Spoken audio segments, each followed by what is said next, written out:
كانت ورح تبقى بنت جبيل مشرقة بالحلو العربي. رغم كل الحرب والفقد شايفها راجعة بكل مؤسساتها. بينن هالكم عيلة وكم محل صامدين بصناعة الحلو. وعم نشتغل هلا، بلشنا من اول وجديد، كله هذا بفضل دم الشهداء اللي راحوا. انا هلا بلشنا نلعب حلويات رمضانيه مثل المعمول الماد والعيش السرايا والمرشوشه والنموره والغريبه والصفوف. ومثل ما عاهدنا انه نكفي الطريق من بعد، وجينا وزبطنا المحلات وزبطنا الوضع وبلشنا نعمل حلو.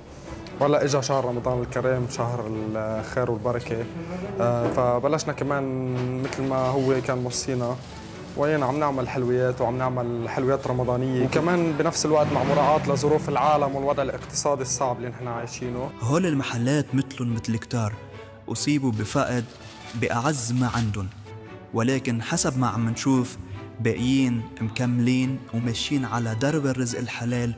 وهيدي بلدنا عم ترجع، والناس رجعت تتحلى من قطايب رمضان ببنت جبيل، والبلد عم تستعيد روحها، لأن بنت جبيل مش بس بيع وشراء، بل هي ذاكرة وحياة ما بتنطفي، وأيامها الجاية رح نبنيها بالعزيمة والإصرار والمحبة.